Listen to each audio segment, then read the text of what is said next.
Top quality और consistent performance के लिए सिर्फ सिल्वर पंप नाम याद रखना। રાજકોટમાંથી કે જ્યાં 26 વર્ષની રાધિકા ધામેચા નામની યુવતી કે જેને આત્મહત્યા કરી લીધી હોવાની વિગતો છે, રૈયા રોડ પર આવેલા રહેણાંકમાં આત્મહત્યા કરી। પિતાને ફોન કર્યા બાદ ઘરમાં જ આપઘાત કરી લીધો છે। પિતા ઘરે પહોંચે તે પહેલા યુવતીએ જીવન ટૂંકાવ્યું। સોશિયલ મીડિયામાં તોફાની રાધા તરીકે ઓળખાય છે રાધિકા ધામેચા।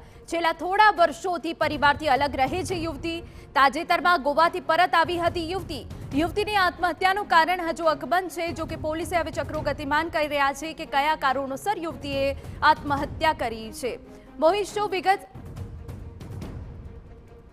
ઇન્ફ્લુએન્સર જે તોફાની રાધા તરીકે ઓળખાતી યુવતીએ ગઈકાલે રાત્રિના સમયે ગળાફાંસો ખાઈ અને પોતાના ઘરે આત્મહત્યા કરી દીધી છે। રાધિકા ધામેચા નામની 26 વર્ષીય યુવતી છે।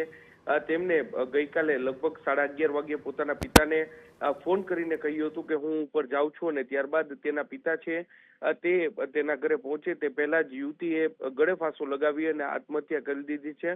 આત્મહત્યાનું સાચું કારણ છે હજુ સુધી સામે આવ્યું નથી।